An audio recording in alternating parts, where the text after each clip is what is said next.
Okay, so this panel we're going to start is on the alternative media versus monopoly between surveillance and resistance.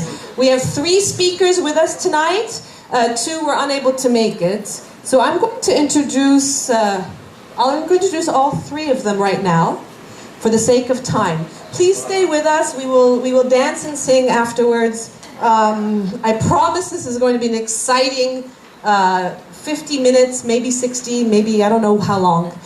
But we're going to give everybody the time and the breath to speak. And we are definitely going to have time for a little bit of discussion, and we'll manage it all. So first I would like to introduce Lina Atallah. She is the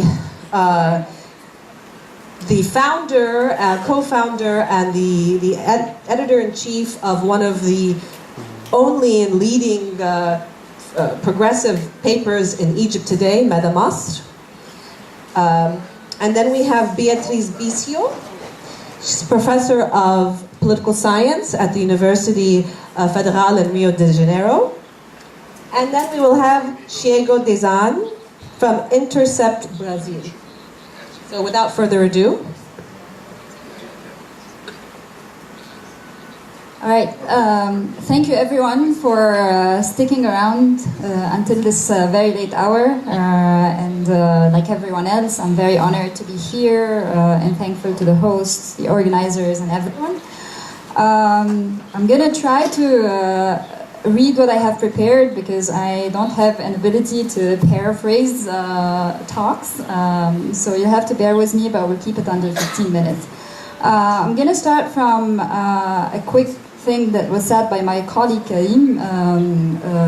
Egypt living an unprecedented moment of restrictions. It is a statement that I totally agree with. In over a decade of journalism practice in this country, Egypt, I don't think I have seen anything similar to what we're going through right now in terms of the restrictions.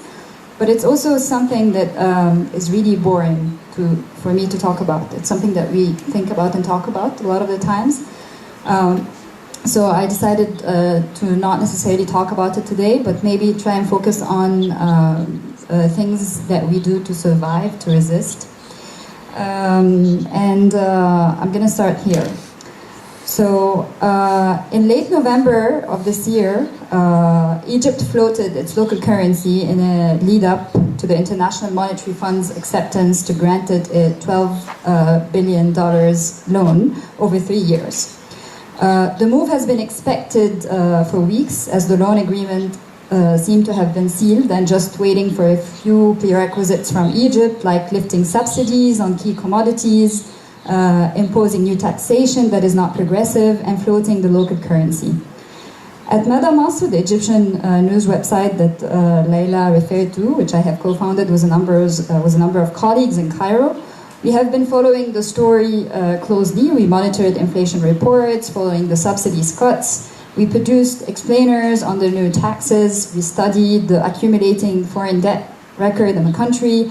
We analyzed the IMF history in the Arab world after the 2011 revolutions. We also analyzed its history in other third world countries, and so on. And then that day, when the devaluation decision was taken, we published the news and its development throughout the day. And then we went silent because we had already done every macroeconomic analysis we could have done in the lead up to the decision of the devaluation. This is when we stopped and asked, so how do people feel about what just happened? Ideas of defeat, national pride, and its subtle markers to a sovereign economy and a well-preserved currency were traveling through my head. I'm not a nationalist, but I found myself sifting through the modern history of Egypt's economic nationalism and trying to commission thought pieces about it. That was my sentiment as one of the people hit by the devaluation, which was personalized in one standard statement everyone uttered the following day, that the devaluation means each one of us becoming 48% poorer.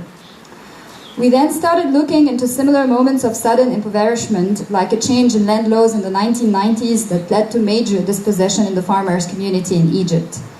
We brought back the moment and asked, how did people cope?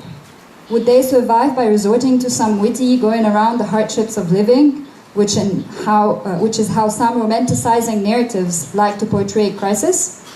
Would they survive by simply compromising, such as eating 2 meals a day and skipping the third by going to bed early, which is what many of the farmers had to do back in the 1990s? Would they start resisting by cutting roads with burning tires, which is what a lot of Egyptians started doing in the early 2000s, signaling an alarming wave of protests, that of the regular people? And if they choose to resist this way, would their resistance come from a place of bleakness, despair, and loss of opportunity, or actually from a place of hope? We were done making sense out of what getting a loan from the IMF means to Egypt from a macroeconomic standpoint. We were done uttering grand theories of how much global capitalism is failing and is taking us down all along. Now the time has come to witness how the loan, the devaluation, and the austerity measures will be experienced, dealt with, and responded to by Egyptians across the board. The time has come to localize the experience, watch it unfold, and reread it from the new lens of the real, of the local. To witness is to be able to listen and to watch, with humility, the unfolding of the event. It is the possibility and the acceptance to take the risk of grappling with the complexity of living with policies crafted from above. We were hired to give a training on citizen journalism, as this is one of our ways to make money at Mada Masr in order for the website to continue to survive and function independently. Citizen journalism, as many of you know, has become so triumphantly coined with the new media revolution, and while it started off as an organic act whereby a citizen witnesses and has the means to share what they witness online, the act was given a name and a whole register, and now news media have a whole department for citizen journalism. Their claim is that of the mainstream media: let's interact with citizens and integrate their stories with ours. With practice, the word started meaning different things. At times, it won't be so different from your usual newspaper's reader's mail, where citizens stop witnessing and start uttering opinions. At others, these opinions would be selected carefully to reflect a certain desired opinion by the news media amplifying it. In extreme cases, like in Syria and Aleppo in particular, whose extermination by regime forces and their allies is happening as we speak, citizen journalism is one of the detours of colonialism. Many formal journalists are not being able to get there, and if they go, they have no insurance from their employers. Citizen journalists instead become the no-cost alternative for many media, who claim to professionalize it by verifying the information, being selective about which journalists they work with, yet without paying them any money. Don't get me wrong, I'm not against citizen journalism as a form of participatory politics, but the way the concept of citizen journalism was hijacked is that the act was aggrandized and glorified despite its emerging from a very normal and basic sensibility that constitutes the cornerstone of journalism. You see, you witness, and you tell. The act of witnessing what we need to always return to. So in the training, we chose to watch an excerpt of Stan Barkhage's The Act of Seeing with One's Own Eyes, which depicts afflicting imagery of a dead body in a morgue. I chose it for what Haley Coder wrote. It doesn't portray the process of dying. It is not about the psychological implications of our mortality, and it's not about the existential questions of a finite life. It's not even a documentation of the medical, scientific, or legal aspects of autopsies. It is, as the title suggests, the intensely personal act of seeing with one's own eyes, a literal translation of the word autopsy, an unflinching, uncompromising, and unadorned window into the fate of the physical body. Barkhage's footage and film, deemed excessive by some, have been reminding me of the ultimate essence of our responsibility as media, particularly at times where violence is replacing politics. By witnessing and recounting incessantly what surrounds us, we create a register that would otherwise be blurred as the event and the surrounding reality that has paralyzed us and made us unable to see. It is this state that we try to resist. Finally, at the very same training, I made the young aspiring citizen journalists watch another film, parts of Haroun Farouki's Videograms of a Revolution. This is a film about the 1989 Romanian Revolution. In the film, the director portrays the moment when a state cameraman is set to film what would be Ceausescu's last speech, except that he started hearing noises of arriving crowds and began to turn the camera away from Ceausescu and instead to look with it to where the protesters were coming from. This is the day when demonstrators in Romania occupied the television building and started broadcasting from there non-stop for days. In the narration, Faruqi tells us that the cameraman was moved more out of curiosity than conviction. It is an expression I like to remind myself with as a journalist every once in a while. 2 days ago, a bombing inside the women's section of a church hall killed over 25 people and injured many more in Cairo. Like every other media, we rushed into writing about what happened, the different scenarios advanced by the state on who the perpetrator is, and whether a suicide bomber blew himself up for real or not. We rushed into critiquing the state fight with terrorism and its failures. We rushed into trying to make sense out of the developing state's relation with its Christian minority, and so on. But I couldn't keep myself from thinking that the bombing happened in the women's section, that most of the dead were women, that many of their female family members, including mothers and sisters, were prevented from accessing the funeral prayers because the president, in a gesture of appeasement, was attending, and his presence had to be secured by minimizing the crowds. I'm not sure the suicide bomber, the person who planted 12 kilos of TNT, was deliberate about doing this in the women's hall of the church. But I can't help but thinking about the parallelism in how different people are rendered forcibly invisible by those who have the power to do so. In a denial of a deeply socially and politically embedded sectarianism, many people were saying that the Christian worshippers who died 2 days ago are just like the Muslim soldiers who died a week ago in an explosion at a checkpoint in Cairo. Both are the victims of the terrorism that the state is fighting. Similarly, the women worshippers are the same as the men worshippers, perhaps with the difference being that there is a tendency to ascribe a deeper level of gravity when the victim of violence is the vulnerable woman, the vulnerable child. I don't know yet what to make of this parallelism and this detail that is writing itself only in my head. But I'm sharing the story to point to an act of witnessing that reaches out to the margin of an event scene, one where, like the state cameraman filming Ceausescu, it is okay sometimes to turn away from the stage center at which everyone else is gazing. I recognize that witnessing becomes frail in the midst of systemic and hegemonic violence, like the one authored by the Syrian regimes and its allies in Aleppo right now. I recognize the impossibility of images piercing a traumatic reality and shattering it, but I also recognize that at times it is the only thing we're left with when we're stuck somewhere between the heaviness of silence and the impossibility of change. Thank you.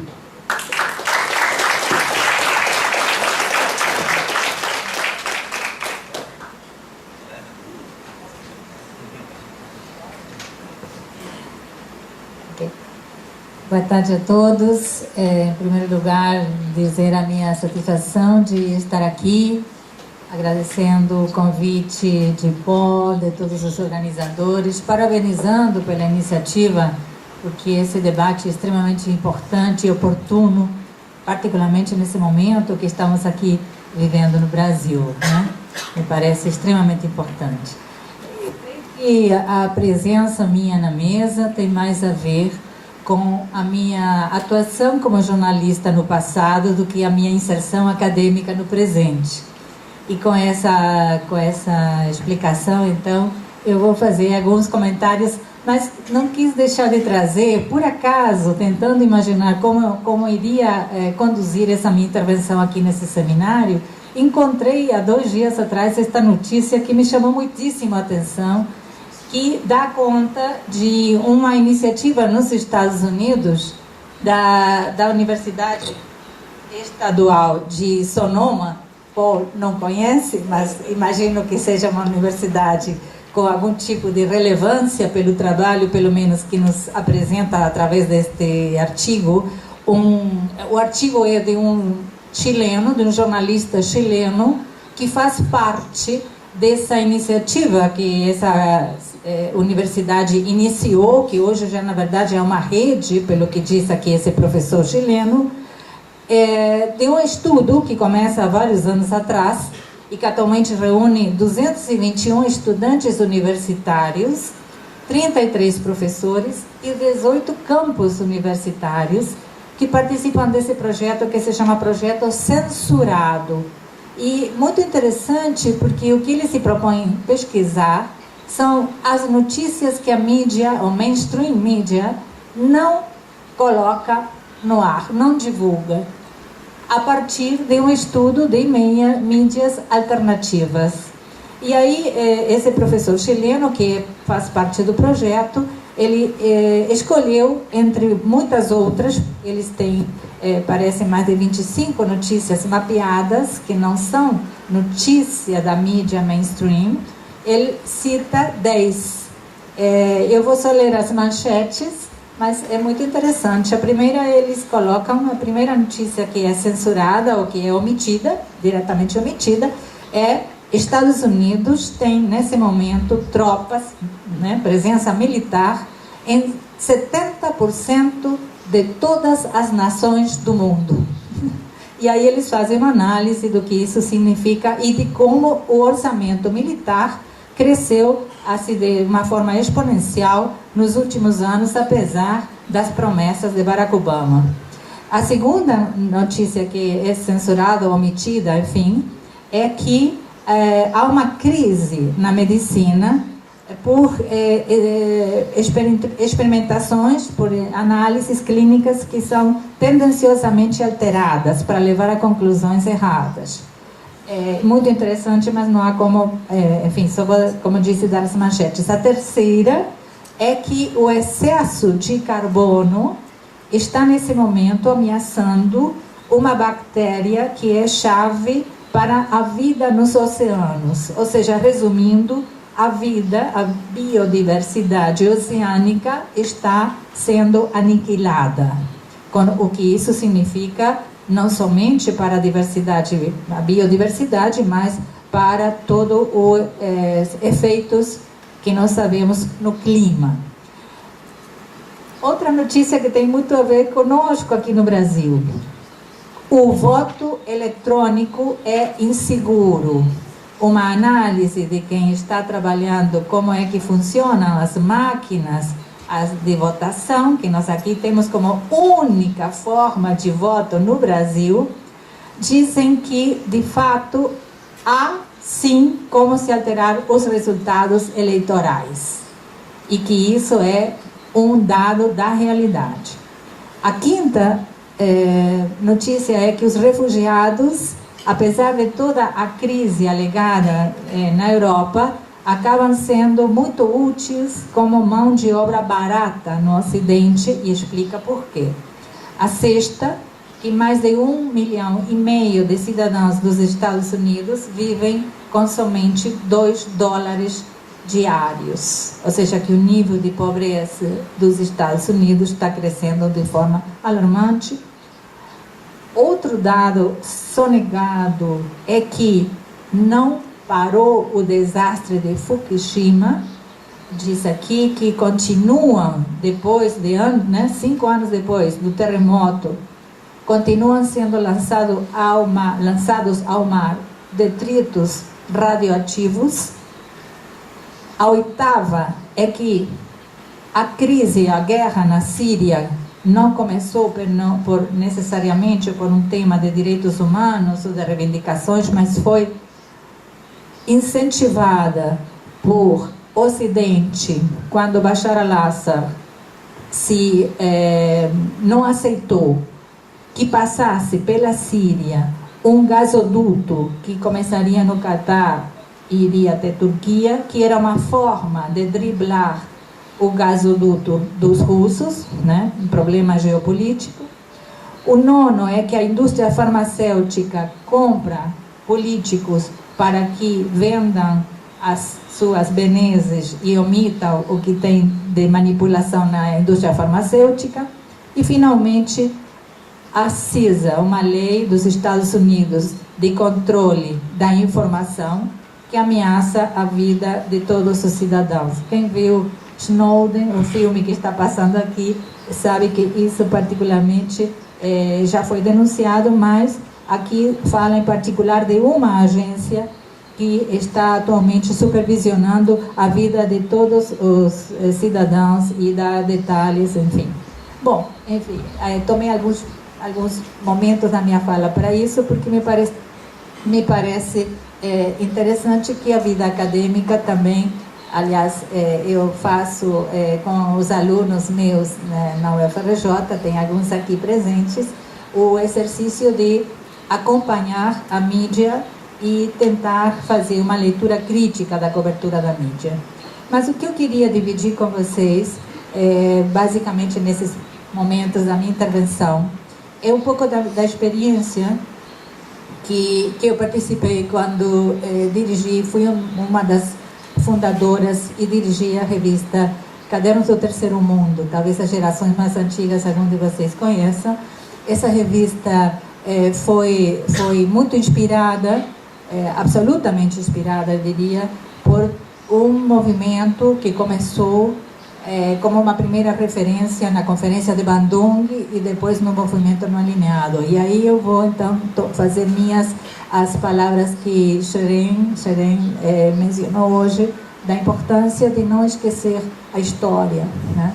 Porque a batalha pela democratização da informação, a batalha contra o monopólio de controle da informação, a batalha por uma transparência nas coberturas, por exemplo, de guerra, que são absolutamente manipuladas, né?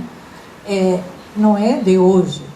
É uma batalha que tem gerações de lutadores, de comunicadores, de jornalistas, de especialistas e de simplesmente cidadãos que, tocados pelas consequências nefastas da manipulação, são levados a se tornarem comunicadores, né, como os exemplos que nós estamos vendo até hoje.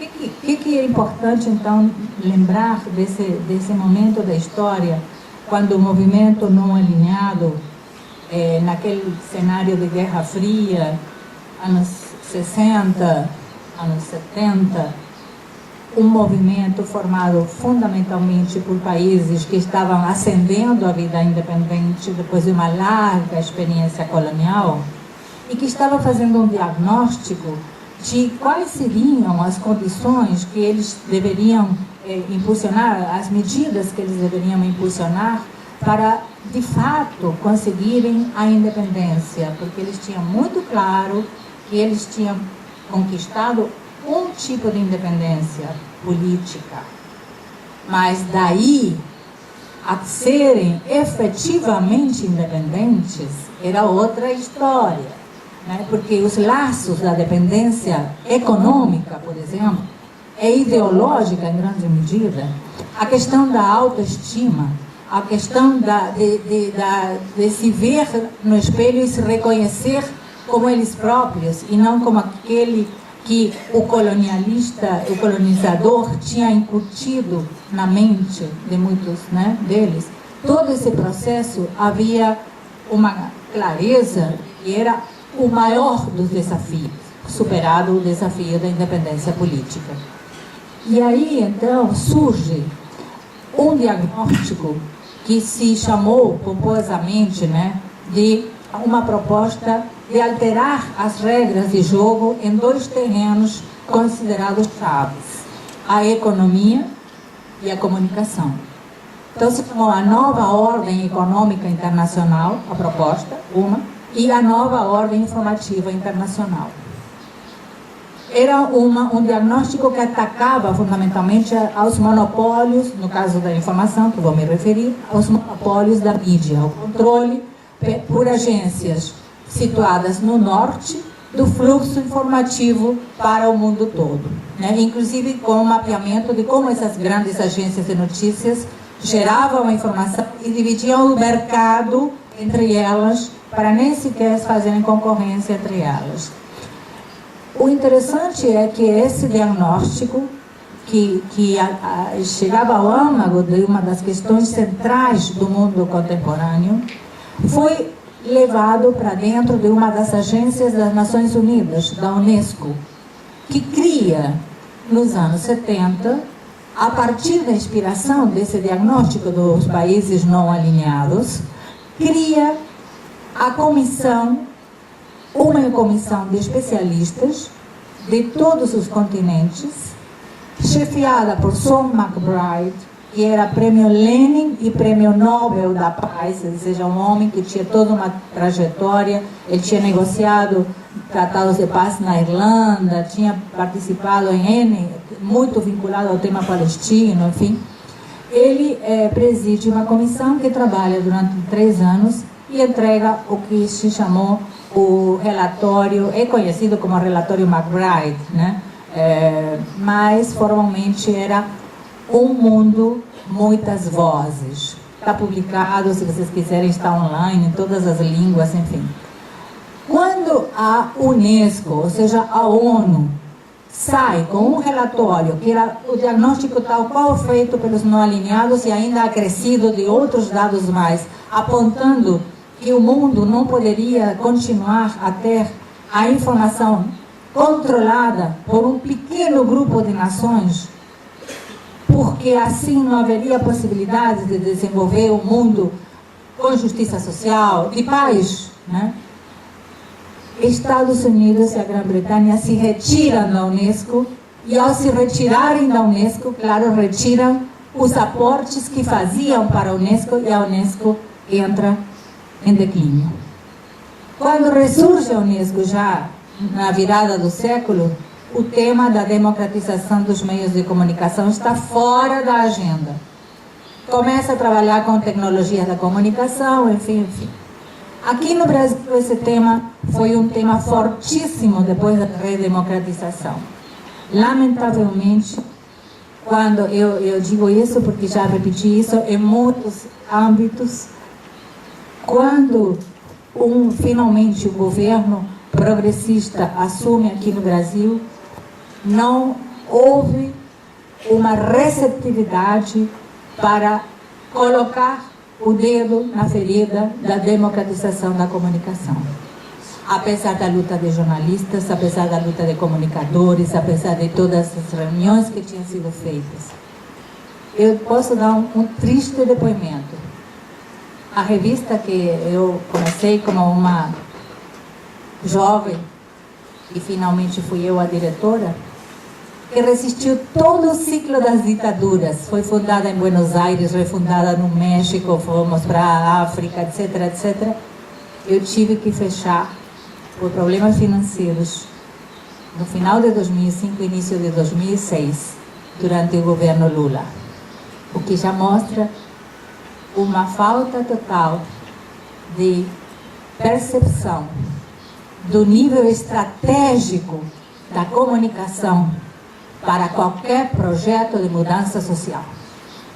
Não há possibilidade de sonharmos com um mundo diferente, e acho que temos que sonhar, porque se não sonharmos, não temos futuro. O futuro começa com nossos sonhos, mas não há possibilidade de construirmos esse mundo com o qual nós sonhamos, que queremos deixar para os nossos filhos e para os nossos netos, se não colocarmos como uma das prioridades a questão dos meios de comunicação.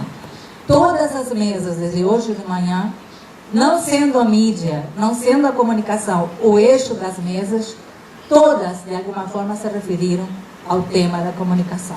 Porque, efetivamente, ele é transversal a todas as discussões, a todas as lutas, a todos os desafios.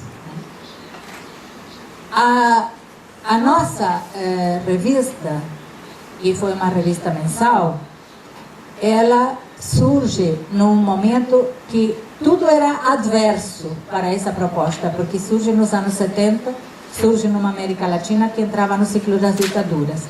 E foi possível sobreviver 31 anos aos trancos e aos barrancos, mas eu sei que tivemos um papel. Eu tenho depoimentos até hoje, os mais diversos, em vários países e muito particularmente aqui no Brasil, de como ela impactou várias gerações.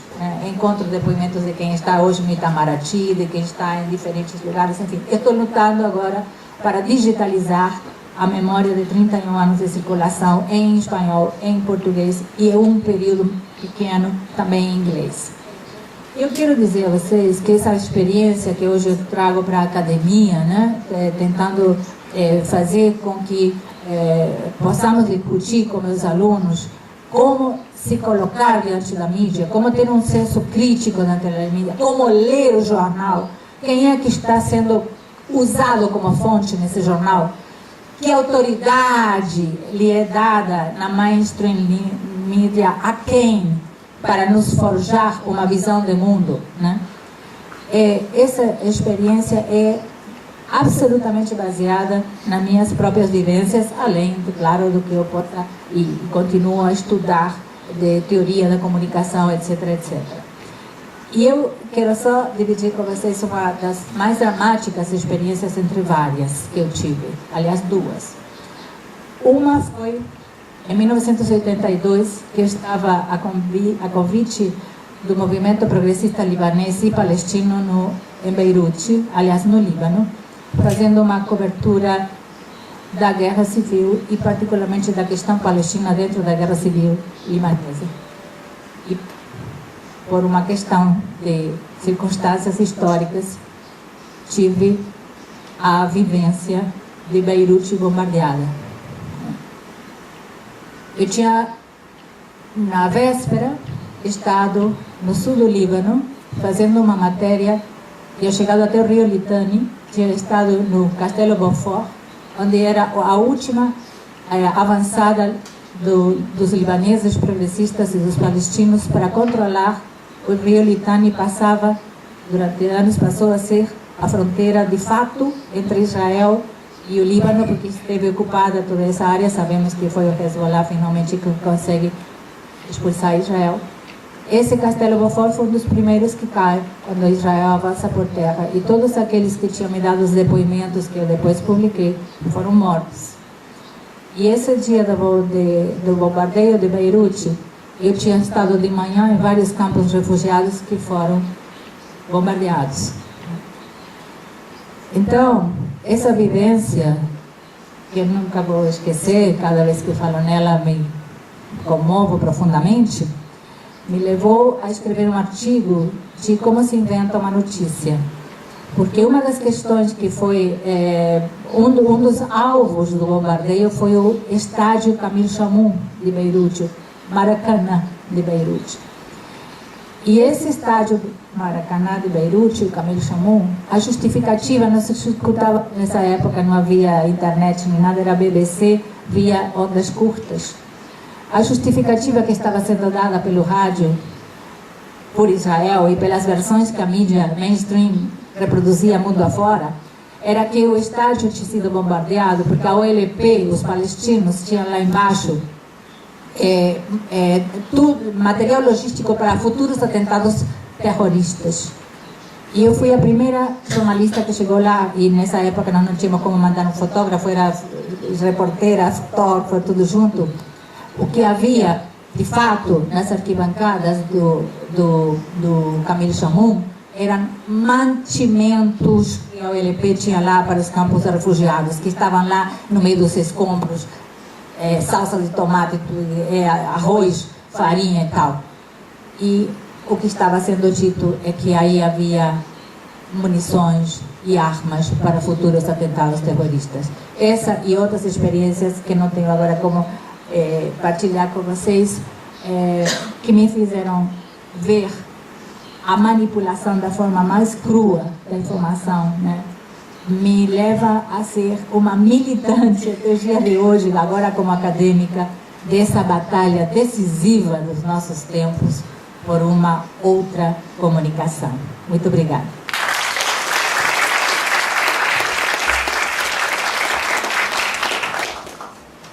Bom, boa tarde. Queria agradecer a galera da organização do evento, a Flávia, por ter me convidado. Muita honra de estar aqui na mesa, escutando a Lina e a Beatriz falarem.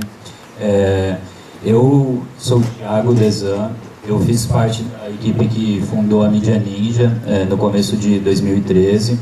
Hoje em dia eu faço parte da equipe que lançou o The Intercept Brasil, que é um site de jornalismo investigativo. Mas eu trabalho com audiovisual e eu acho que eu vim aqui mais para falar um pouco sobre a linguagem desses vídeos, sobre formato, sobre conceito e sobre se produzir conteúdo independente do que necessariamente representar algum desses lugares que eu já tive ou por onde eu já passei. E aí, como eu faço vídeo e como eu vim para falar sobre audiovisual, eu acho chato só ficar falando também e não mostrar nada, então eu separei alguns vídeos curtos que eu queria mostrar para vocês. E eu já vou começar logo de cara mostrando um deles, que infelizmente não está legendado em inglês. Se eu soubesse, eu tinha dado um jeito de botar as legendas. Esse primeiro eu vou mostrar para vocês porque, na verdade, eu queria saber o que vocês acham, assim, que ele não foi lançado ainda, e aí eu estou terminando de editar, e eu acho que é um formato legal da gente debater também, que é criar ficção a partir da realidade, assim. Esse vídeo, ele é um suposto debate entre os candidatos à presidência de uma eleição que a gente não sabe quando vai acontecer. Mas a gente não sabe quando vai ter eleição, mas a gente já vê muita gente falando que quer ser presidente, né? O Roberto Justus, o Dr. Ray, o Luciano Huck, entre pessoas assim. Então, eu fiz esse vídeo, acho que a gente deve lançar no Intercept no comecinho do ano que vem, então se tiverem mais sugestões de coisas, me falem no final. Chama Presidencial. Só um segundinho.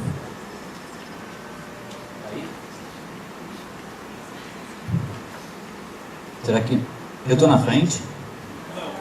Não, mais ou menos. É só piora se eu me mexer, né?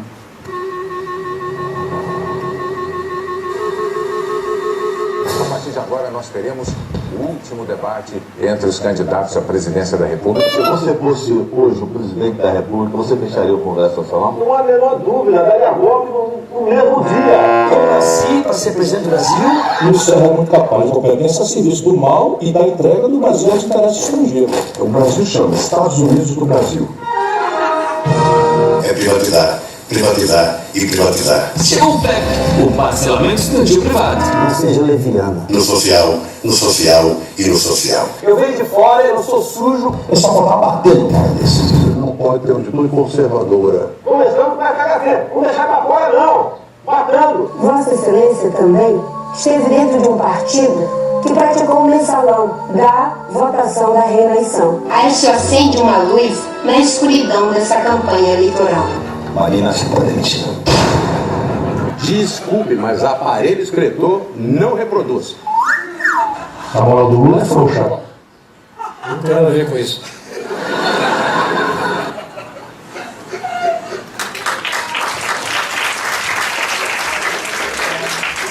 E aí, isso no Intercept a gente vem experimentando esses formatos de vídeos muito curtinhos, assim, de 1 minuto. A gente cada vez mais foi percebendo que era difícil fazer com que as pessoas ficassem muito tempo vendo um vídeo, mas a gente também descobriu que elas viam muito mais vídeo do que elas liam textos. Então, essas peças mais curtinhas fazem parte disso. Mas, enfim, vamos voltando desde do começo. Eu comecei a fazer vídeo quando eu tinha 16 anos, e eu venho de Cuiabá, Mato Grosso, que é uma cidade pequena, conservadora, no meio do Brasil. E num primeiro momento eu fazia vídeos mais experimentais, botando para fora coisas que eu nem sabia direito o significado, e também produzindo documentários mais ligados à cena artística da minha cidade, assim. Filmava peças de teatro de alguns amigos, acompanhava turnê de bandas que alguns amigos estavam tocando e circulavam por outros lugares. Mas com o tempo e passando a perceber que além da gente fazer, eu e meus amigos, todo o trabalho cultural que a gente vinha fazendo na nossa cidade, a gente tinha que também divulgar aquilo ali, senão era como se a gente não estivesse fazendo nada. E a gente falou, cara, a gente tem que se empoderar um pouco mais de comunicação, assim. E esses vídeos doidos que você faz aí, Thiago, você poderia fazer vídeo também falando sobre as coisas que a gente faz.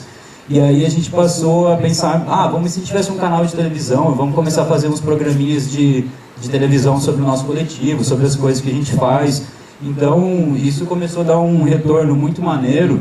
E eu lembro que quando a Ana de Holanda foi indicada ministra da Cultura, logo depois teve o Gilberto Gil, que foi foda, teve o Juca, que foi maravilhoso, e quando veio a Ana de Holanda, o setor cultural ficou todo muito em depressão, em revolta, assim, e passou a se mobilizar mais. Então, foi uma coisa muito legal, porque aquela galera da cultura que estava, de certa forma, numa zona de conforto de ter o Gil ou o Juca como ministro, passou a se mobilizar mais. E foi quando eu e as pessoas que estavam no mesmo coletivo que eu passamos a perceber que esses vídeos que a gente fazia, eles poderiam também ser esses vídeos e a forma de produzir comunicação poderia ser também uma ferramenta de apoio de movimentos culturais e posteriormente movimentos sociais, porque às vezes a gente já estava acostumado a ver os setores da esquerda na rua ou produzindo conteúdo, mas com uma linguagem que às vezes não conseguia atingir a juventude, não conseguia atingir o menino que estava na escola. Se a gente utilizasse uma linguagem sindicalista para fazer um ato, para fazer com que os secundaristas fizessem algo, às vezes você não conseguiria chegar neles da mesma forma que, às vezes, através do rolezinho você consegue politizar a molecada, sabe? Então, a partir daí, eu passo a produzir vídeos que começam a sair de um campo cultural e ir mais para um campo político, mas numa linguagem ainda muito documental, muito numa narrativa mais simples. E, ao mesmo tempo, a gente começa a descobrir a transmissão ao vivo, porque eu e um amigo apelidado Carioca, a gente era VJ, fazia projeção ao vivo durante shows de banda, e aí a gente conseguiu um equipamento que a gente percebeu que daria para fazer transmissão ao vivo, juntamos algumas câmeras de segurança, umas câmeras de fita antiga que nem funcionava direito mais, e montamos esse estúdiozinho no fundo de casa, e começamos a fazer programa direto, e numa vontade muito grande de levar essas transmissões ao vivo para a rua, mas sem ter internet de celular que funcionava direito ainda. E aí quando a gente começa a desenvolver um sistema de ocupação, assim, compramos um cabo de rede de 100 metros, uma extensão de 100 metros, e aí a gente jogava do 6º andar na Rua Augusta, lá em São Paulo, um cabo de internet, de eletricidade lá para a calçada, e fazia de sexta para sábado na madrugada um programa ao vivo na calçada, com um amigo baterista tocando, um sofá com um senhor de 69 anos, muito doido, entrevistando a galera que passava na rua. Quem já foi na Rua Augusta sabe da diversidade toda de pessoas que tem lá. Então, ao mesmo tempo que a gente fazia isso, São Paulo começava a ter de novo ocupações de espaço público grande pelas pessoas, seja a Marcha da Maconha de 2012, que foi mega reprimida, aí depois veio a Marcha da Liberdade, aí teve o Existe Amor em SP, junto da eleição do Haddad. Então você começou a ver muito mais gente na rua, e a gente passando a levar nossas transmissões também para a rua, mas ainda dependendo de uma fonte de energia, e de internet, até que a gente consegue um 3G bom e compra um gerador de combustível, de gasolina. Aí a gente pega toda a nossa estrutura que geralmente ficava na calçada parada, põe dentro de um carrinho de supermercado e começa a fazer essas transmissões andando pelo centro, tocando música, fazendo uma festa ambulante, que também era uma transmissão ao vivo e um programa. E aí, com isso, a gente passa a perceber que, além de um programa para as pessoas que estavam assistindo, a parada também era um evento físico ali, uma ocupação de espaço, e passa a se estimular muito com isso, mas ao mesmo tempo começa 2013, começa a ter protesto de rua, começa a ter de bomba, a bala de borracha, a fogos de artifício, e aí ficar carregando um carrinho de supermercado cheio de gasolina começou a não ser uma ideia boa, assim, né? Não precisa falar. Mas a gente conseguiu depois passar esse carrinho, se transformar num celular, e aí surge o Ninja e Bomb, e a gente começa a ver todo um processo de coletivos de mídia ebulindo, assim, a partir do Ninja e do alcance que a gente passou a ter por causa das manifestações e por causa da repressão policial. Muita gente percebeu que poderia também pegar seu celular, pegar sua câmera, ir para a rua e desenvolver linguagem e produzir conteúdo que você não ia ver na TV. Nos jornais só se mostravam os atos de helicóptero ou do alto de prédios, com um zoom muito grande. E a gente estava mostrando não só os vídeos e as fotos que a gente editava e postava depois, mas também com transmissão ao vivo, direto, olho no olho, conversando com as pessoas, escutando o que todo mundo estava dizendo e mostrando claramente que a violência partia da polícia. Então, isso começou um processo muito, muito interessante, que era, de um lado você tinha a grande mídia, e do outro lado você tinha a mídia de massas, e do outro lado você tinha uma massa de mídias, que era o Ninja, mas um monte de outros coletivos que estavam produzindo conteúdo de forma independente, muitas vezes divergente entre si, mas entendendo que nossos problemas a gente resolve depois, porque eles são muito menores do que o problema que a gente tem com o capital, com o lado de lá. Então, você tem, para ilustrar uma coisa dessa, que eu acho que foi uma das mais simbólicas, foi que um menino foi preso, o Bruno, acusado de jogar um coquetel Molotov, e ele apareceu no Jornal Nacional da noite, que é o principal jornal do país, como sendo essa pessoa que jogou um molotov, e ao mesmo tempo o Ninja fez um chamamento para que as pessoas mandassem vídeos mostrando o momento que esse coquetel molotov estourou, para provar que o Bruno não tinha jogado ele. E aí muita gente mandou vídeo, eu baixei todos esses vídeos depois, editei num vídeo só, mostrando quase um Matrix, assim, do acontecimento, tá ligado? E aí o Bruno foi solto, o Jornal Nacional teve que ir ao vivo no outro dia se desmentir, falar que não, ele não tinha atacado o coquetel molotov. Então eu acho que foi uma coisa que foi um embate emblemático de um processo de mídia colaborativo que, mesmo, sei lá, tendo sido eu quem baixei e editei e postamos no Ninja, não foi do Ninja, mas foi um processo coletivo de um monte de gente que estava filmando uma parada e que se juntou e virou uma coisa coesa para tirar uma pessoa inocente de dentro da cadeia, sabe? Então eu acho que isso é uma das coisas mais maneiras que aconteceu, assim. E aí eu acho que agora o que o mediativismo vive é um momento que precisa se transformar também, assim. Que eu acho que a gente passou de 2013 para cá. Eu tenho uma amiga que está fazendo uma série que chama Desde Junho, e eu acho esse nome maravilhoso, porque desde junho a gente faz essa autocrítica, né? Que desde junho a gente não melhorou tal coisa, desde junho nós ainda estamos assim. E eu acho que a gente tem que evoluir na linguagem desses vídeos, assim, e é uma das coisas que a gente vem tentando fazer no Intercept, produzir conteúdo mais curto, produzir conteúdo que vai, sei lá, dialogar mais com as pessoas. Transmissão ao vivo é maneira, mas, porra, às vezes a gente ficava, que era do Ninja, sei lá, 8 horas na rua transmitindo ao vivo, revezando bateria, e não necessariamente aquilo é a coisa que vai ter o maior impacto, sabe? Então acho que a gente tem que sempre ficar se provocando para se reinventar. Eu acho que eu já engatei falando um monte, acho que era legal botar outro vídeo para dar uma pausa. Qual que tá aí? Vamos para as Olimpíadas, esse Cidade Militar maravilhosa. Esse foi um vídeo que a gente fez já no Intercept.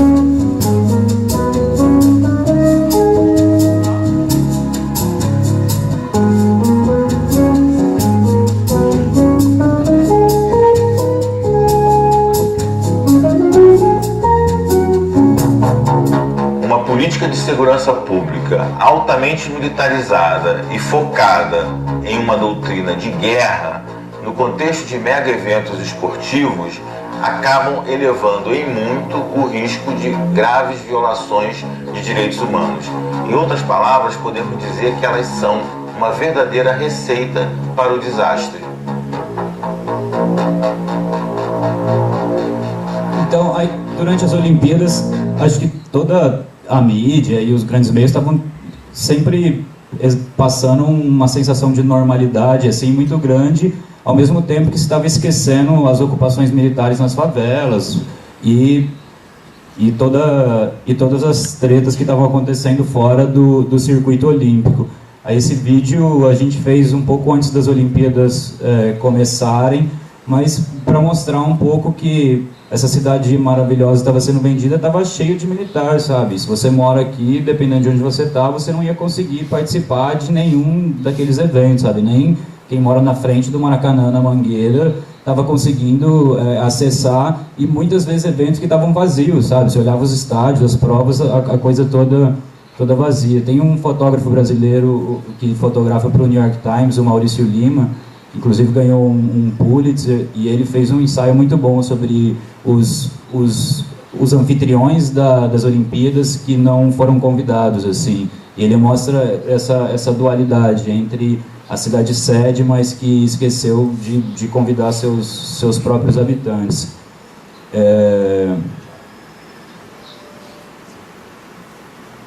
Já foi 5 ou 5?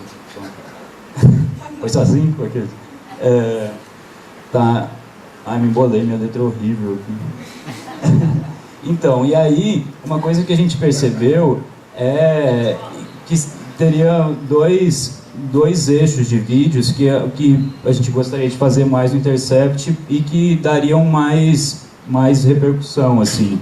Um deles são histórias mais humanas, pra gente tanto falar o que a gente quer politicamente e demarcar um espaço das pautas que a gente acha que tem que ser colocada, mas tentar traduzir isso de uma forma que a gente vai conseguir tocar mais as pessoas, sabe? Tipo, se a gente conseguir atrelar sentimento aquelas histórias e as coisas que a gente quer colocar, a gente vai fazer com que isso fosse tocado mais para frente. E aí eu trouxe um exemplo de vídeo para falar sobre isso, que eu moro em Santa Teresa e na frente da minha casa fica de frente para o Morro da Coroa, e ali você está tendo já há mais de um mês um conflito muito grande entre duas facções que estão disputando aquele território, mas a coisa fica feia mesmo quando o BOPE entra lá.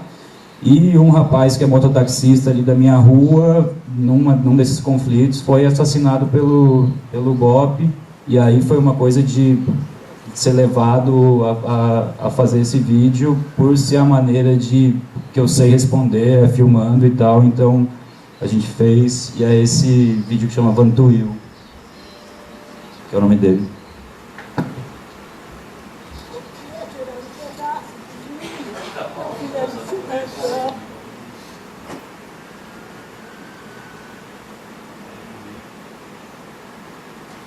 Por que tirar um pedaço de mim? Meu filho era um cidadão. Porque ele era pretinho, Shelly, tiraram a vida do meu filho. Porque meu filho era pretinho. Sim. Meu filho não era pretinho. É muito preconceito. Ai.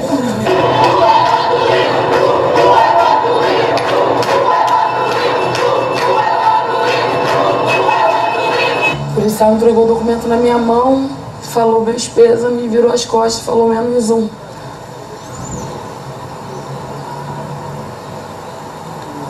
Meu marido foi brutalmente assassinado por essa polícia que é despreparada,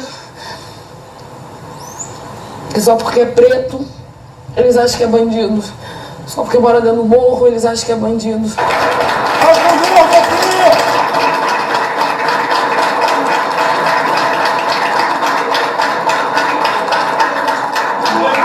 País falido. Essa polícia despreparada tirou a vida do meu marido, um homem de família, com 8 filhos para criar. E aí, que agora? O que vai ser? Como que eu vou fazer? Mataram o inocente! Mataram o inocente! Mataram o inocente! Mataram o inocente! Eu vou dizer, vou morrer dizendo, meu sobrinho não é traficante, meu sobrinho é trabalhador. Ele era, né, que não tá mais aí.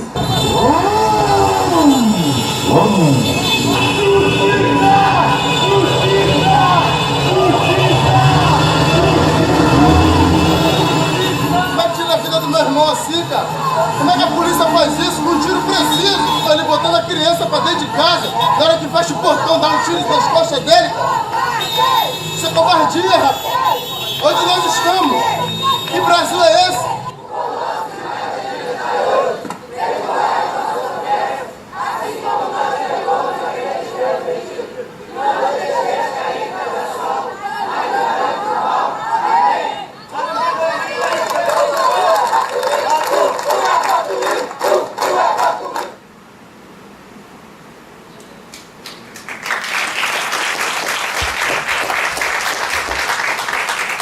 E isso foi um episódio que tocou muito a gente, porque ele estava muito próximo assim da comunidade ali que é onde é a nossa casa, assim, que eu moro com mais alguns amigos, e ficou todo mundo muito sensibilizado, e isso foi a forma minha e das pessoas que moram na minha casa responder. Um dos amigos que mora comigo também fez um ensaio de fotos sobre esse dia, o Pedro, e com isso a gente passou também a se engajar muito mais nas coisas que acontecem ali perto e estar mais próximo dessa comunidade de mototáxi que fica ali na esquina da nossa casa, para entender mais o que está acontecendo, e que às vezes a gente ouvia os tiros, mas não sabia de onde eles vinham ou o que estava acontecendo. E agora a gente tem contato e dá para entender melhor a coisa. No dia anterior ao dia do velório, quando ele foi assassinado, 1 ou 2 dias antes, Eu também gravei o áudio de um tiroteio intenso todo, que aí tem um vídeo de 5 minutos que é só bala e você escuta muitos calibres, dá para ouvir que ela vem de lugares diferentes.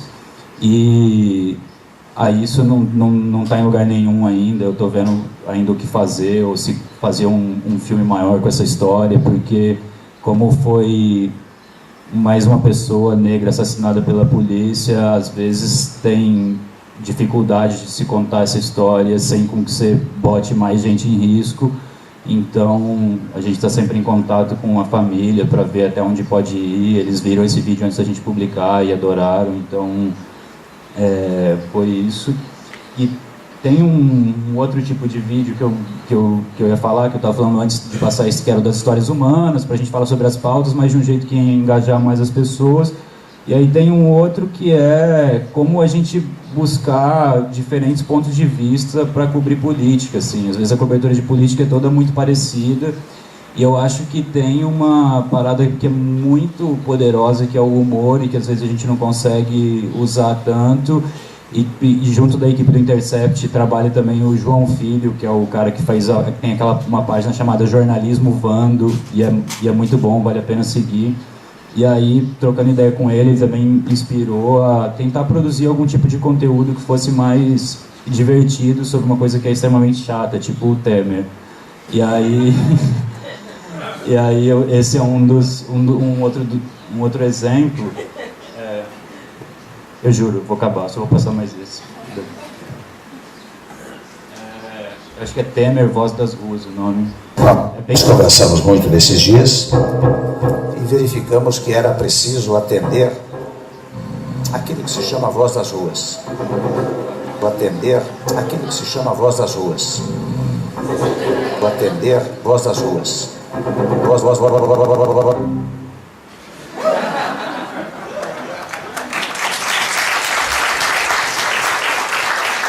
Valeu. Join me in giving a round of applause to this amazing media makers who are changing the rules of engagement of media.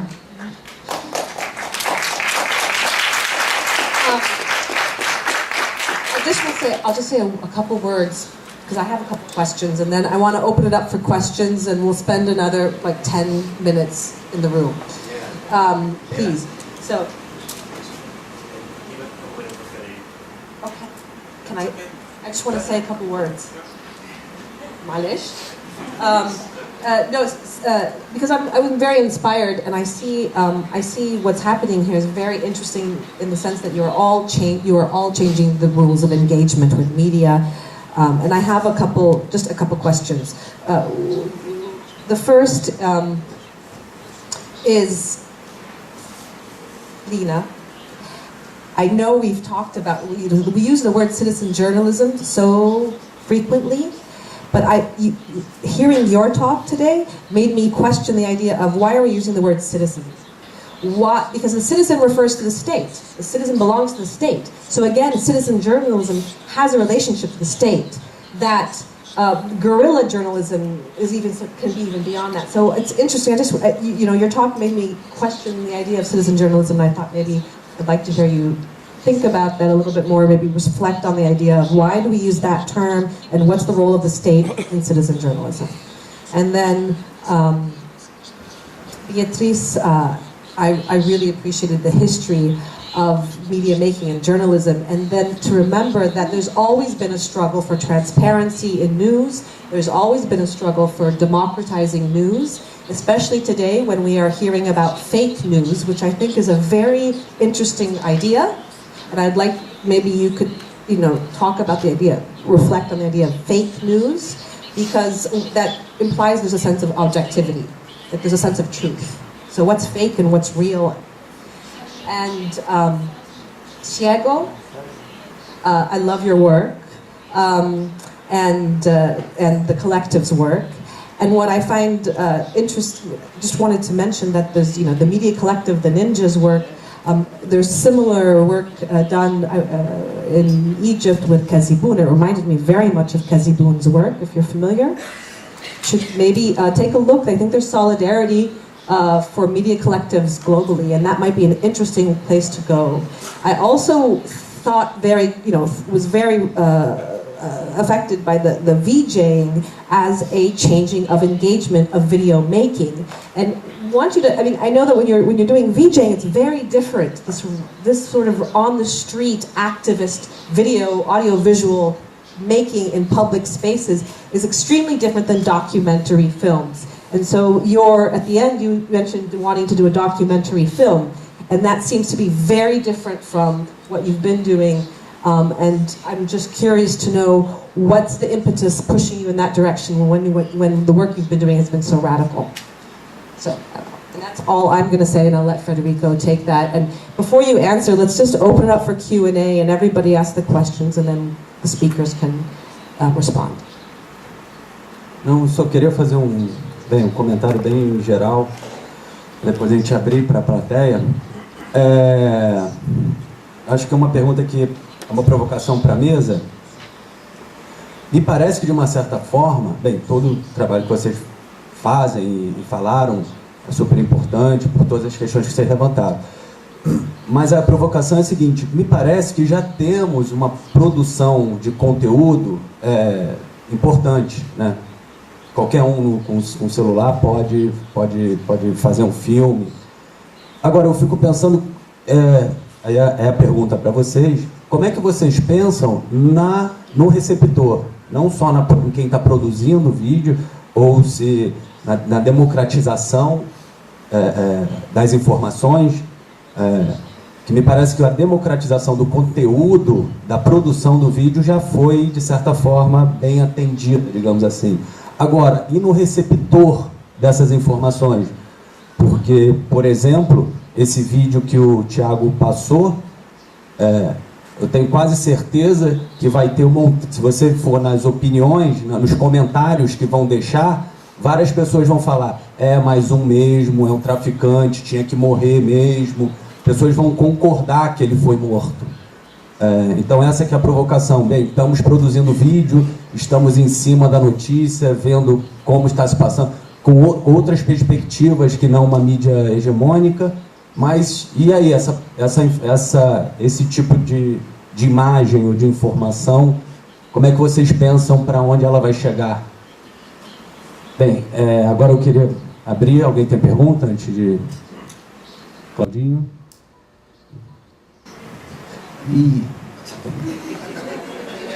Temos mais 1, 2, 3, 4, 5 perguntas. Sim. Então a gente faz uma grande rodada de 5 perguntas e depois a gente passa para a mesa. Boa noite a todos. Prazer estar aqui, excelente evento, e fico especialmente feliz com essa última mesa que fala sobre democratização da comunicação, sobre mídia. Eu estava pensando sobre Lênin mais cedo, que estava faltando esse assunto. Eu não tinha lido todo o programa e fico muito satisfeito. E queria acrescentar algumas coisas. Eu começo o meu trabalho aqui, eu sou jornalista também e trabalho desde 2002, mais ou menos, aqui fazendo filmes aqui com o pessoal da época no CEP, agora em EAC e tal. E começamos o trabalho, antes disso, fazendo uma rádio comunitária aqui dentro da UF, aqui no prédio de Chifre, uma rádio comunitária que foi fechado exatamente nos 40 anos do golpe militar, quando nós fizemos uma série de depoimentos de professores que tinham sido torturados, conheceram pessoas que tinham sido torturadas e desaparecidas naquela época. A rádio ficou circulando aqui no campus e fechou, depois nós reabrimos a rádio, e aí ela foi invadida pela Polícia Federal em outro lugar. Eu fui tentar me processar com o crime contra as telecomunicações. Foi uma batalha de Rádio Papoiaba, e a gente fez uma longa batalha sobre essa questão. Mas eu queria acrescentar algumas coisas, né? Uma que o governo Lula, por que pareça, foi o governo que mais fechou a rádio comunitária. Isso é um dado relevante, né? Outro dado importante, contrapondo a isso, que Dilma Rousseff foi a primeira presidente da República que foi para todas as cadeias de rádio e televisão, em sua primeira entrevista logo após a última eleição, dizendo que ia fazer a regulação da mídia. O Brasil tem uma lei de telecomunicações com mais de 62, mais de 50 anos, e essa lei de telecomunicações nunca foi regulamentada. é a única das grandes democracias do Ocidente que não tem a sua mídia regulamentada. Nos Estados Unidos, Inglaterra, todos os países do capitalismo, tem sua mídia regulamentada. No Brasil, quando se fala nisso, são os bolivarianos, né? Então, quer dizer que a Dilma foi a primeira presidente da República que falou que ia fazer a regulação da mídia. O que acontece? A Dilma cai. Queria dar um outro dado, né? Eduardo Cunha, em sua primeira entrevista como candidato à presidência da Câmara dos Deputados, ele diz: regulação da mídia nem por cima do meu cadáver. Então, acho que isso dá um cenário muito interessante para a gente entender o golpe no Brasil. Eu acho que é um pano de fundo que vem se construindo, assim, a gente que trabalha com comunicação, com jornalismo, a gente tem um outro olhar sobre essas coisas e vê isso sendo construído em outros momentos, né? E essa batalha se dando. É muito difícil da gente, como militante da comunicação, vender esse peixe, porque sobre democratização da comunicação, sobre esse problema da comunicação, nenhum veículo de comunicação no Brasil fala. Nenhum veículo. 100% da mídia no Brasil, ela é de direita, ela é monopólio, oligopólio. Com todo esse governo de esquerda, que avançou em tantas questões, nessa questão não avançou nem um centímetro. 2016, o ano do golpe, é justamente o ano em que se daria o início dos canais da cidadania no Brasil. O início da TV digital estava marcado para 2016. Dilma é a primeira presidente a falar que ia fazer a regulação da mídia, o golpe no Brasil. Eu queria, na verdade, deixar para a mesa uma pergunta que eu fico um pouco entristecido, porque eu não vejo muitas possibilidades de mudança do país com essa narrativa hegemônica e com essa mídia que nós temos, né? Então, eu fico muito desanimado com o cenário que se coloca diante dessa situação. Acho que teve um momento no Brasil que poderia ter feito essa discussão, pelo menos a discussão ter sido feita. Mais difícil que seja realmente avançar. E fico um pouco desanimado com a situação que se encontra, de onde nós estamos, sem ter nenhuma voz, nenhuma rádio no Brasil, nenhuma televisão no Brasil, apesar da internet. E queria deixar essa pergunta: o que pode ser feito, então, diante dessa situação, para tentar reverter minimamente essa questão dos direitos humanos e tal? Por favor, pessoal, quem for fazer pergunta, dá uma resumida para voltar para a mesa. Meu nome é Alain. A mídia alternativa ela depende muito da tecnologia de celular, que é controlada por praticamente três grandes empresas, pelo menos aqui do Brasil e do parte do mundo. Então a primeira pergunta é essa: qual é o poder de controle dessas empresas sobre as transmissões? Aí vem a segunda pergunta, que é a falsificação de informações como mídia alternativa. E a terceira, como é que está o crescimento da mídia de massa com a linguagem, utilizando-se da linguagem ou da aparência de mídia alternativa?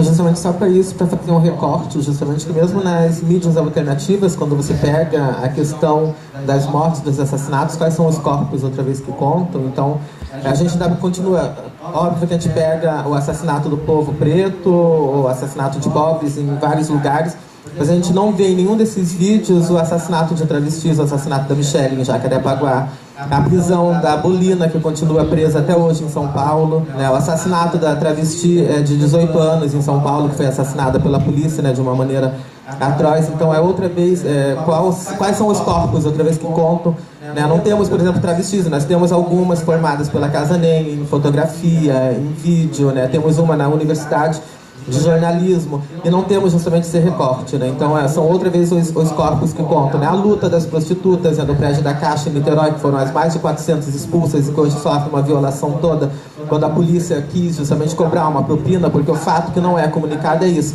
é que aquele prédio tinha um risco, mas na realidade essa é uma mentira, porque a delegacia de Niterói cobrava propina sobre esse prédio e elas se recusaram a pagar 3 vezes mais para o delegado que assumiu essa delegacia, né? Esse é o fato que levou ao fim de tudo aquilo.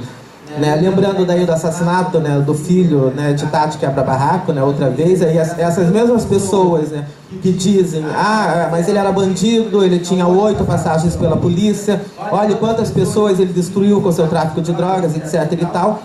algum desses filhos justamente brancos, então a gente poderia também culpá-los dizendo, então por que vocês não educaram seus filhos para não usarem drogas ilícitas, né? Já que vocês culpam a pessoa que vende, mas também tem um consumidor, então vamos fazer, né, esse recorte, então começa mais ou menos dessa maneira.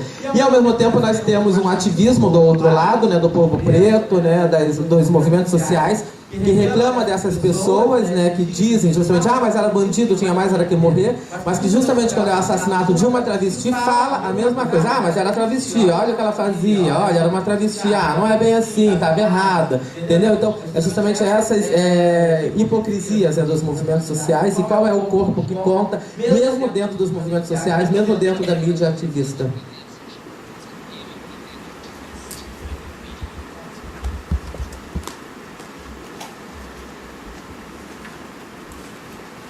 Hi. I just wanted to thank you all for your wonderful presentations. I had a quick comment and then a question. One thing I was so struck with is that, I'm a historian of the Black Panther Party, but before I did that, I actually worked in a media collective in the early 90s called Not Channel Zero. And it was coming out of that moment, of kind of golden age hip-hop, CNN of the streets with Public Enemy in the early 90s, just before Giuliani took over New York. So there are these kind of cyclical histories of these movements, and New York was very important in the early 90s. And I see that some of it's about age. I'm not in touch with people that age, because when I was doing it, I was just straight out of college. But I don't see that same use of alternative media in New York that I saw of Paper Tiger TV and the kind of guerrilla tradition that you're talking about. There was a whole network of us in Brooklyn, and so many of us were displaced because of gentrification. That was the core culture of downtown Brooklyn, Bed-Stuy, and Fort Greene. So the physical displacement, I actually think, hurt the media collectives. And then I had a quick comment. The Panther artist, Emory Douglas, he talked about precisely what you were describing, about the importance of engaging of commercial forms and appropriating commercial art. And he was talking about this in 1966. So it's deep within kind of the DNA, of Black Panther Party, Black Marxist formation in the US. So your work really, it just evoked that so strongly for me and makes that link with the anti-colonial piece as well from that older generation. My question was, what we've seen happen in the United States is the kind of activism you were talking about the freeing of the young man through soliciting the independent, cell phone videos that were done. In the US, with the killing of Eric Garner, Ramsey Orta, who filmed it on his phone, was prosecuted by the police. His entire family was prosecuted on drug charges, drug possession, largely set up by the police. And we're seeing these local laws being passed at the state level in the United States to actually criminalize the videotaping of police. So I'm curious if you're facing similar things in Brazil or in Egypt or in other contexts about this criminalization of using, cell phone and other media documentation.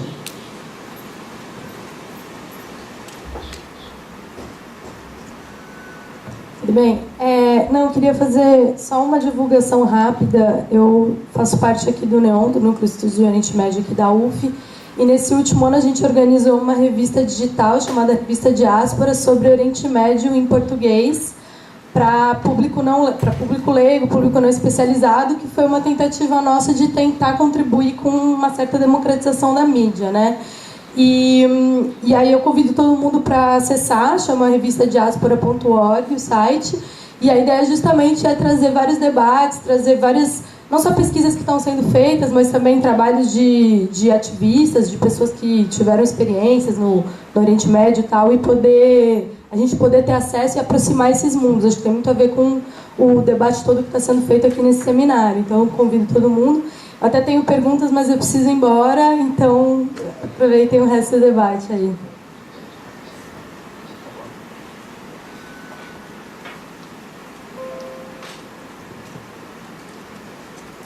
Thanks. So first I wanted to say, I want to talk with all of you more after this panel, and I really appreciate everything that you brought into the space.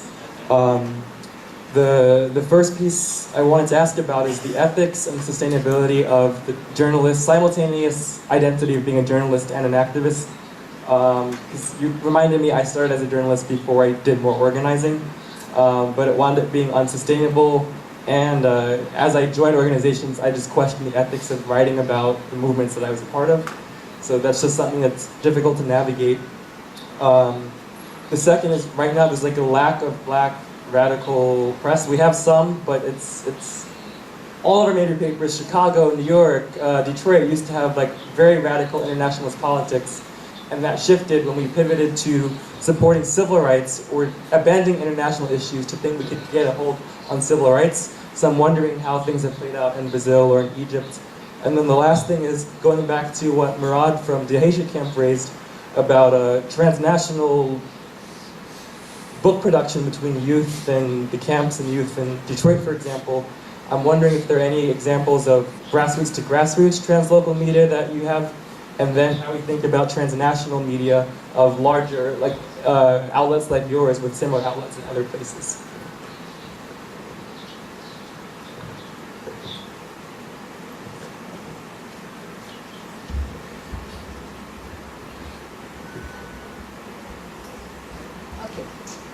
Bom, a riqueza das colocações exigiria outra mesa, né? Mas eu vou tentar trabalhar alguns, dentro de toda essa riqueza, alguns elementos que me parecem mais centrais e onde eu posso ter algum aporte. Eu vou começar por essa questão que tem a ver também com o que tu colocas, do tipo de jornalismo, né, que a gente, do que eu fiz, da minha experiência e do que eu acredito, né? Uma das primeiras questões que eu acho que a gente tem que pensar é que a minha crítica, uma das críticas a essa mídia mainstream, é que se pretende apresentar uma cobertura objetiva, na verdade, não sendo em absoluto objetiva. Então, a questão que na nossa experiência jornalística tentamos trazer à tona na revista que eu dirigi e que nos parecia central, era não ocultar do leitor, respeitando inclusive a sua inteligência, que nós não éramos, eu não diria aí, a palavra talvez não seja objetiva, mas não éramos neutros na cobertura. Nós explicitávamos que estávamos falando de um lugar concreto. E esse lugar era, se você quiser de uma forma mais genérica, a favor do oprimido, a favor do movimento de libertação que nós estávamos cobrindo, pensando que essa era a causa justa.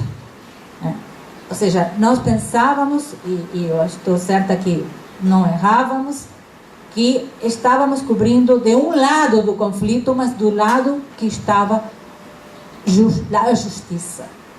Então, se eu estava cobrindo o conflito palestino-israelense do lado dos palestinos, é porque eu achava que aí estava a justiça. E isso nos levou muitas vezes, inclusive dentro, por exemplo, de Israel, a tentar, e fizemos abertura com movimentos que estavam sendo reprimidos dentro de Israel, movimentos israelenses pró uma solução para a causa palestina e tal, mas sempre estávamos com um foco e nunca ocultávamos isso. Eu acho que o que nos deu essa sobrevida de 30 anos no meio de um caos político de ditaduras e tal, era o suporte do leitor, porque havia aí uma mensagem, primeiro que era, é claro, trazia uma pauta que não era a pauta da mídia mainstream, e por outro lado eu acho que uma honestidade de dizer, nós estamos falando a partir dessa posição, dessa postura. Se você quiser uma outra visão, você tem um monte de mídias aí que vão te dar a outra visão. Essa visão que nós estamos te dando, talvez sejamos os únicos a te dar, né? E aí então nós trazíamos à tona, por exemplo, quando na América Latina se desconhecia, vocês podem não acreditar, mas aqui nos anos 70 na América Latina se desconhecia o tema do apartheid na África do Sul. Não era um tema que estivesse tratado. A luta contra o apartheid, sequer se sabia que existia apartheid, porque havia uma aliança com o regime de minoria branca, na mídia tácita, não entrava informação de outra índole. Nem falarmos aí sobre a questão na Nicarágua, na América Central, tal, temas, se eram abordados, era com essa visão que hoje temos de criminalização dos movimentos sociais, terroristas.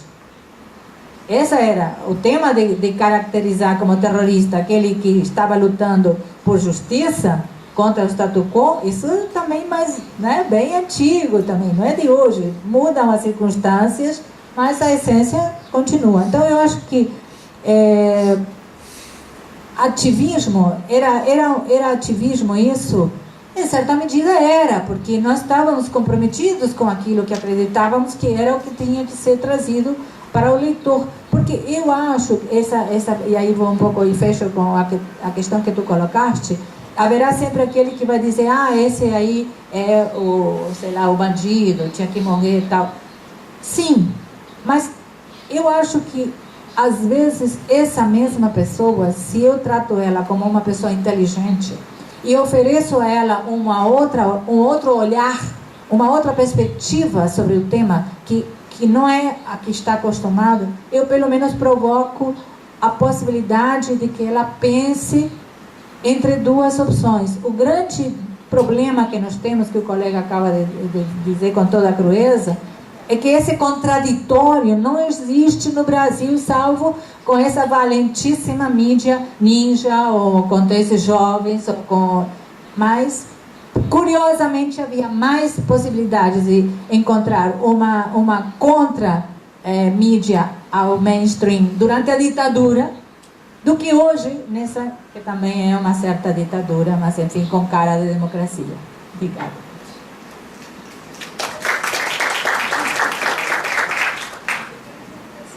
Okay, too many questions were raised, but I'll just maybe highlight a couple of them and then leave the rest for Thiago.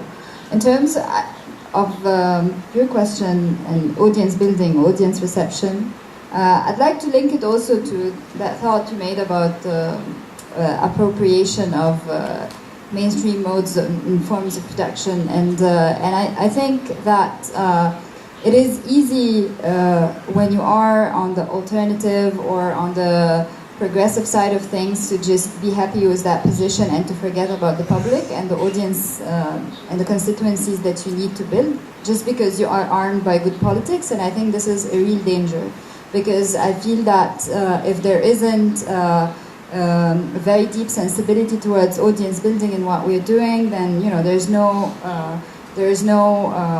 reason to be there. There's no reason to just be happy of being a marginal media or a media on the margins. A media should just strive to push itself into the mainstream in any forms or ways. And that's why, yes, we do sometimes have to borrow some of the mechanisms of virality, for example, using videos a little bit more, using visuals a little bit more in telling our stories and so on.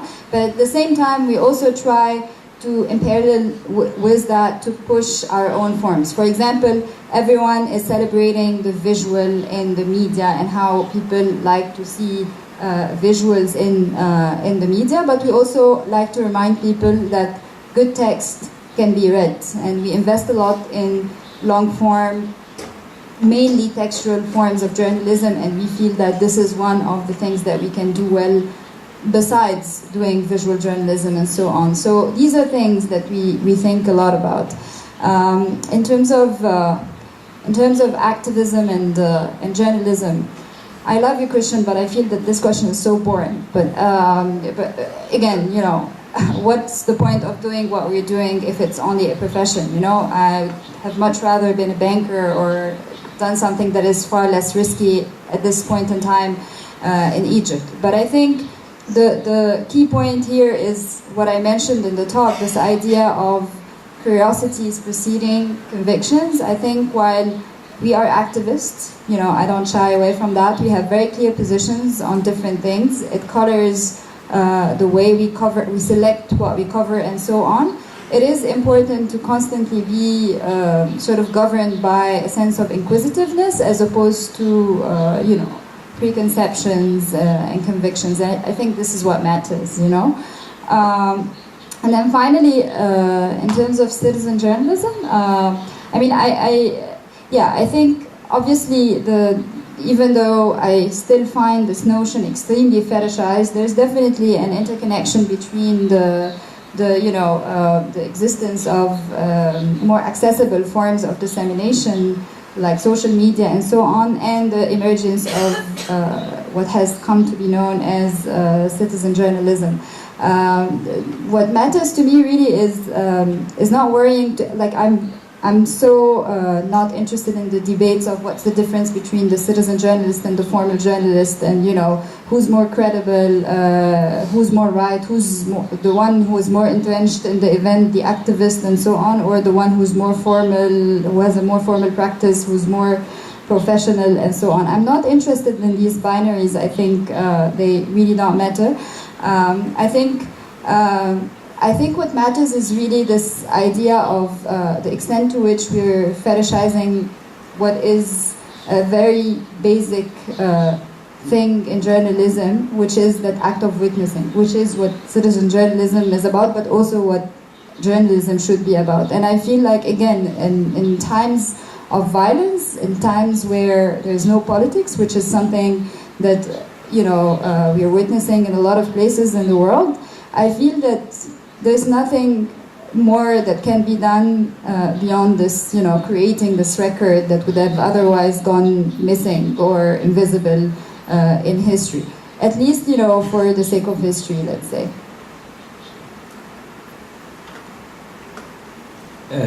Vamos lá.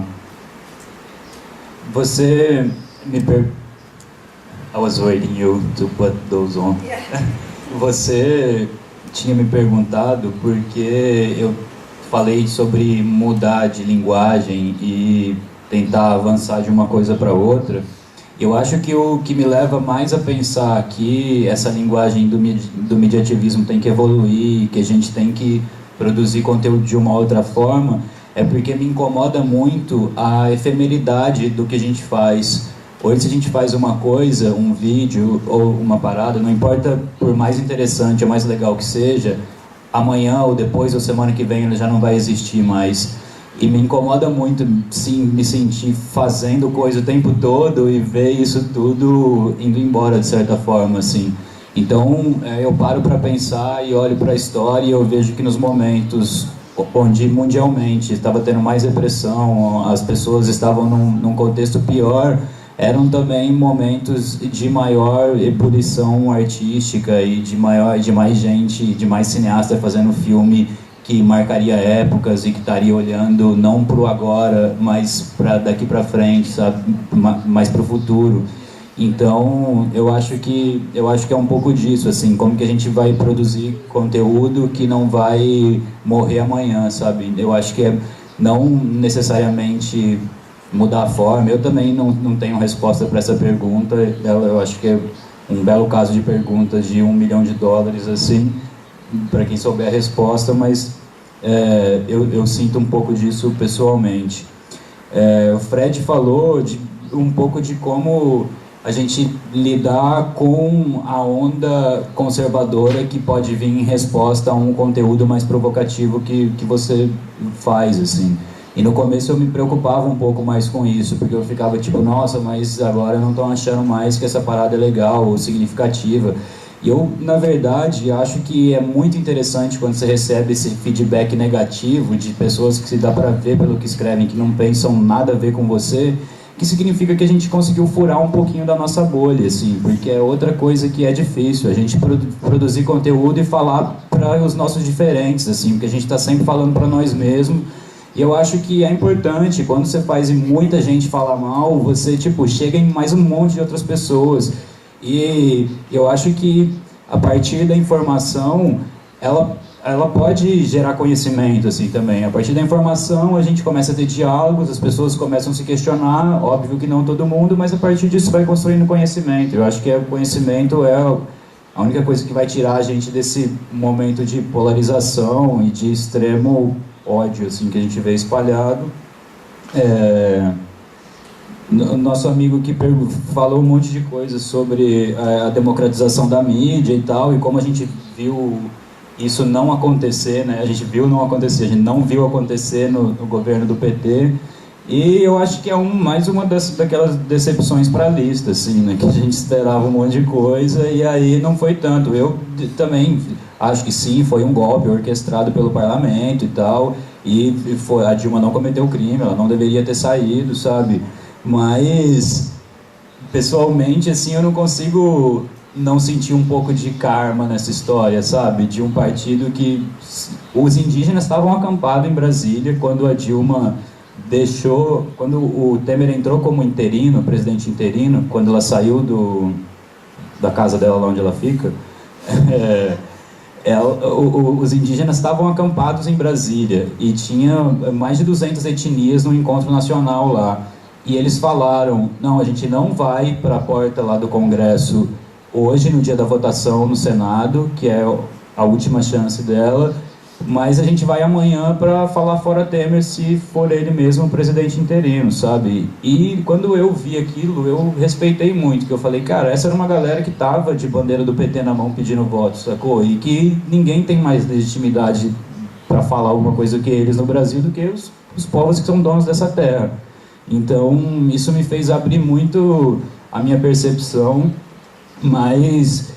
Aí voltando a falar da democratização da mídia, assim, que não aconteceu como a gente gostaria, eu acho que, cara, a gente, se não estão abrindo espaço, se não estão democratizando, vamos fazer o quê? Vamos ocupar, tá ligado? Então vamos ocupar a mídia, já que não democratizam ela, e vamos começar a produzir conteúdo.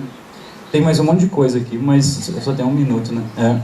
Eu só queria dizer pra Indianara, então, que ela falou, qual corpo importa, porque às vezes a gente vê menos cobertura de corpos trans. Eu acho que, pra mim, individualmente, assim, eu acho que o corpo que importa é o corpo que está sendo silenciado, o corpo que está sendo oprimido, o corpo que está sendo violentado.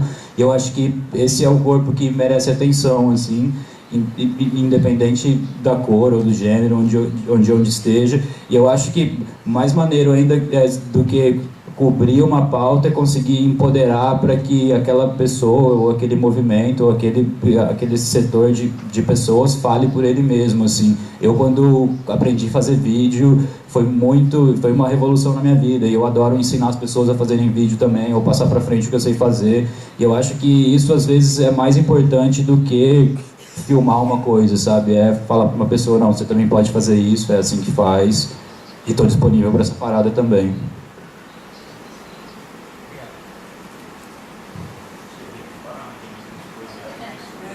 Não, com certeza.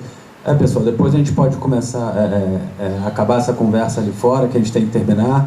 Agradecer a todo mundo que ficou até agora, agradecer os palestrantes, agradecer o pessoal aí da tradução também, que trabalhou bastante hoje.